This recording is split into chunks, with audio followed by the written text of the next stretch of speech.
Hello students. तो आज हम लोग नया चैप्टर चालू करने वाले हैं जिसका नाम है टारोज़ रिवॉर्ड। और ये एक जापानीज स्टोरी है। इस चैप्टर में जो ओरिजिनल जापानीज स्टोरी थी उसको इंग्लिश में ट्रांसलेट करके सुनाया गया है।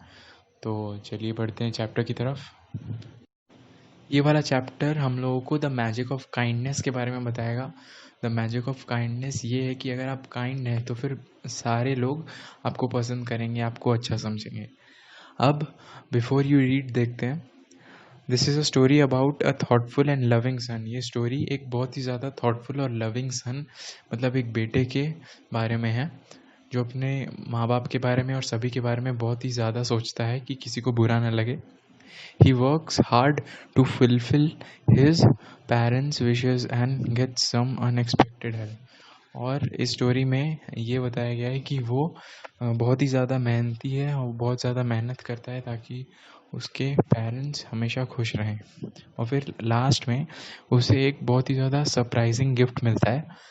तो वो गिफ्ट मैं अभी आपको नहीं बताऊंगा, वो चैप्टर में देखेंगे हम लोग। पहले स्टैंजा से चालू करते हैं। पहला स्टैंजा कहता है, a young woodcutter name Taro lived with his mother and father on a lonely hill side.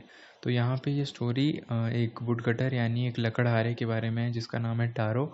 और टारो ही हमारी स्टोरी का मेन कैरेक्टर है। और मेन कैरेक्टर को हम लोग प्रोटैगनिस्ट भी बोलते हैं, ये आप ध्यान रख सकते हैं। तो चालू करते हैं इसको। A young woodcutter name Taro lived with his mother and father on a lonely hillside. मतलब एक जवान लकड़हारा अपने मम्मी और पापा के साथ एक लोनली हिल साइड, मतलब ये आप फोटो में देख सकते हैं कि एक पहाड़ पे एक घर है। तो वैसे ही वो भी एक घर में रहते थे जो कि एक सुनसान पहाड़ों में था। All day he chopped woods in the forest. Though he worked very hard, he earned very little money. वो सारा दिन पहाड़ों में जाके लकड़ियाँ काटा करता था और बहुत ज़्यादा मेहनत करता था, पर उसे बहुत ही कम पैसे मिलते थे। दिस मेड हिम सैड, जिससे कि वो बहुत ही ज़्यादा दुखी हो जाता था। For he was a thoughtful son and wanted to give his old parents everything they needed. इसका मतलब ये है कि वो हमेशा अपने मम्मी पापा की खुशी के बारे में सोचता था और हमेशा ये सोचता था कि वो कैसे उन्हें खुश करे। पर वो परेशान हो जाता था जब वो देखता था कि मैं इतनी मेहनत कर रहा हूँ और फिर मुझे इतने कम पैसे मिल रहे हैं। One evening when Taro and his parents were sitting in a corner of their hut, a strong wind began to blow. इसका मतलब कि एक शाम जब टारो जब अपने पेरेंट्स के साथ अपने हट यानी झोपड़ी में बैठा हुआ था, तो एक दिन अचानक से बहुत ही ज़्यादा तेज़ हवाएं चल रही थीं। It whistled through the cracks of the hut and everyone felt very cold. अब विसल्ड मतलब सीटी होता है। तो इट विसल्ड मतलब यहाँ पे जो जब विंड उनके हट से अंदर आ रही थी तो एक सीटी जैसी आवाज़ आ रही थी। और फिर जब विंड अंदर आई तो फिर पूरे परिवार को बहुत ही ज़्यादा ठंडी लगने लगी। Suddenly Taro's father said, I wish I had a cup of sake. फिर अचानक से टारो के पिता ने कहा कि काश मैं साके पी पाता। अब साके एक जापानीज़ ड्रिंक होती है जिसे राइस से बनाया जाता है, अल्कोहल से बनाया जाता है। मतलब एक तरह की वाइन होती है साके, जो कि बहुत ही ज़्यादा पॉपुलर है एडल्ट में जापान में। और साके पीने का यहाँ पे इन टारो के पापा को क्यों मन कर रहा था, क्योंकि साके जब पीते हैं तो फिर अंदर से वो बहुत ही ज़्यादा गर्मी देती है, इसीलिए। तो आगे, it would warm me and do my old heart good. तो फिर उसके बाद उसके पापा कहते हैं कि ये मुझे गर्मी देगी और मेरे इस बूढ़े दिल को थोड़ा अच्छा कर देगी। This made Taro sadder than ever. मतलब ये सुनने के बाद टारो और भी ज़्यादा दुखी हो गया था। For the heart warming drink called sake was very expensive. क्योंकि उसके पापा को जो साके पीनी रहती है, वो जिनका बहुत ही ज़्यादा दिल रहता है साके पीने का, वो बहुत ही ज़्यादा एक्सपेंसिव रहती है, महंगी रहती है। How do I earn more money. मैं और पैसे कैसे कमाऊँ, टारो ये खुद से पूछता है। He asked himself, how did I get a little sake for my poor old father. वो फिर खुद से पूछता है कि मैं अपने बूढ़े गरीब पिता के लिए साके कहाँ से लाऊं? He decided to work harder than before. और फिर वो ये सोचता है कि मैं अब से और भी ज़्यादा मेहनत करूँगा ताकि मैं अपने पापा के लिए साके ला सकूं। Next morning, Taro jumped out of bed earlier than usual and made his way to the forest. अब यहाँ पे jumped out of bed एक idiom है, तो idiom पे मैं फ्यूचर में एक डेडिकेटेड वीडियो बनाने वाला हूँ। अभी के लिए आप ये समझ लीजिए कि जैसे हिंदी में मुहावरे होते हैं वैसे इंग्लिश में idioms होते हैं। तो अगली सुबह Taro jumped out of his bed earlier than usual, मतलब टारो अपने समय से पहले ही उठ गया और made his way to the forest, और वो जंगल की तरफ चला गया। He chopped and cut and chopped and cut, फिर वो चॉप करता रहा, वो कट करता रहा, चॉप करता रहा, कट करता रहा। एज द सन क्लाइम्ड, अब एज द सन क्लाइम्ड मतलब सुबह से लेके दोपहर तक वो खाली लकड़ियाँ ही काट रहा था, बिना बिना कोई ब्रेक लिए या फिर बिना कोई रेस्ट लिए। फिर and soon he was so warm that he had to take off his jacket, और फिर उसे इतनी ज़्यादा गर्मी लगने लगी कि उसको अपनी जैकेट उतारनी पड़ी। His mouth was dry and his face was wet with sweat, उसका गला बहुत ही ज़्यादा सूख चुका था पर उसका जो चेहरा था वो पसीने से पूरा भीगा हुआ था। My poor old father, he thought, फिर वो सोचा कि मेरे बूढ़े गरीब पिता। If only he was as warm as I, काश अभी मैं जितना गर्म हूँ वो उस समय उतने ही गर्म होते।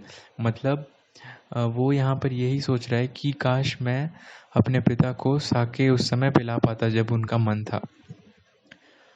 And with that he began to chop even faster, और फिर ये सोचते ही वो बहुत ज़्यादा मोटिवेट हो गया और फिर और ज़्यादा जल्दी जल्दी काटने लगा लकड़ियाँ। Thinking of the extra money he must earn to buy sake to warm the old man's bones, मतलब वो ये सोच रहा था कि मैं ज़्यादा काम करूँगा फिर मुझे एक्स्ट्रा मनी मिलेगा जिससे मैं साके खरीद के अपने बूढ़े पिता को दे सकता हूँ ताकि उनकी बॉडी वार्म रहे। Then suddenly Taro stopped chopping, इसका मतलब कि टारो ने अचानक से वुड चॉप करना बंद कर दिया। What was that sound he heard, आखिर वो क्या साउंड था जो उसने सुना। Could it possibly be rushing water, Taro ने खुद से क्वेश्चन किया, क्या ये सच में रशिंग यानी बहता हुआ पानी है। Taro could not remember ever seeing or hearing a rushing stream in that part of forest, Taro ने कभी भी ध्यान नहीं दिया था कि जंगल की उस जगह में कोई बहता हुआ पानी या फिर कोई धारा है। ही वॉज थर्स्टी, वो बहुत ही ज़्यादा प्यासा था। The axe dropped out of his hand and he ran in the direction of water, उसके हाथों से कुल्हाड़ी गिरी और फिर अपनी प्यास बुझाने के लिए वो ज़ोर से पानी की तरफ भागा। Taro saw a beautiful little waterfall hidden behind a rock, और फिर जब टारो वहाँ पे पहुँचा तो उसने देखा कि एक बहुत ही ज़्यादा ब्यूटीफुल वाटरफॉल पत्थरों के पीछे छुपी हुई थी। Kneeling at a place through the water float quietly, और फिर वो घुटनों के बल उस जगह पे बैठ जाता है। He cupped a little in his hand and put it to his lips, फिर उसने अपने हाथ फैलाए बिल्कुल इस इमेज में और फिर अपने होठों से उस वाटर को लगाया। वॉज इट वाटर और वॉज इट साके, फिर टारो खुद से क्वेश्चन कर रहा है क्या ये पानी था या एक साके है ये। He tasted it again and always it was delicious sake instead of cold water. उसने बार बार चखा उसे पर हमेशा ही वो डिलिशियस साके रहता है, ना कि water. Taro quickly filled the pitcher he had with him and hurried home, मतलब टारो ने जल्दी से अपना पिचर भरा, पिचर आप पिक्चर में देख सकते हैं कुछ ऐसा होता है, और घर के लिए निकल गया। The old man was delighted with the sake, जो ओल्ड मैन यानी कि टारो के पिताजी वो साके पीकर बहुत ज़्यादा खुश हो गए थे। After only one swallow of the liquid he stop shivering and did a little dance in the middle of the floor, जैसे ही उन्होंने एक घूंट ली साके की तो उनकी जो ठंड से कंपन थी यानी वो ठंड से बहुत ज़्यादा कांप रहे थे वो बंद हो गई और वो इतने ज़्यादा खुश हो गए कि उन्होंने एक छोटा सा डांस भी किया फ्लोर पे। That afternoon a neighbour stopped bye for a visit. फिर उस दोपहर क्या हुआ कि टारो के जो पड़ोसी थी वो उनके घर में आई। Taro's father politely offered her a cup of sake. Taro के जो पिता थे उन्होंने उस पड़ोसन को एक कप ऑफ साके ऑफर किया। The lady drank it greedily, और फिर उस पड़ोसी ने बहुत ही लालच में उस कप ऑफ साके को पिया। And thank the old man, और फिर टारो के पिता को थैंक यू कहा। Then Taro told her the story of magic waterfall. फिर जो टारो था उसने ये बताया कि उसे ये साके कहाँ से मिली, कि उसे ये साके एक वाटरफॉल से मिली। Thanking them for the delicious drink she left in hurry. फिर उस पड़ोसन ने जल्दी से उनको थैंक यू कहा और फिर वो वहाँ से जल्दबाजी में निकल गई उनके घर से। By nightfall she had spread the story throughout the whole village. और फिर रात तक उस पड़ोसन ने ये कहानी कि टारो को एक ऐसी वाटरफॉल पता है जिसमें से साके निकलता है, पानी नहीं, ये पूरे विलेज को बता दी उसने।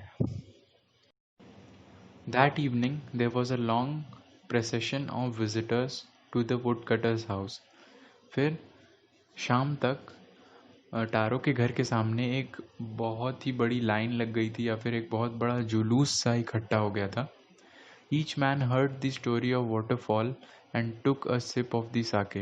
सभी ने टारो से उस मैजिक वाटरफॉल की स्टोरी सुनी और फिर एक एक घूंट साके की P. And took in less than an hour the picture was empty. और फिर आधे घंटे से भी कम समय में सभी ने उस पिक्चर को, यानी उस जग को जिसमें टारो ने साके भर के लाई थी, उसे खाली कर दिया। Next morning Taro started for work even earlier than the morning before. अगली सुबह वो पिछली सुबह से भी ज़्यादा पहले उठ गया था। He carried him the largest pitcher he owned. और फिर वो सबसे बड़ा पिक्चर जो उसके घर में था वो उसे लेके तैयार हो गया। For he intended first of all to go to waterfall.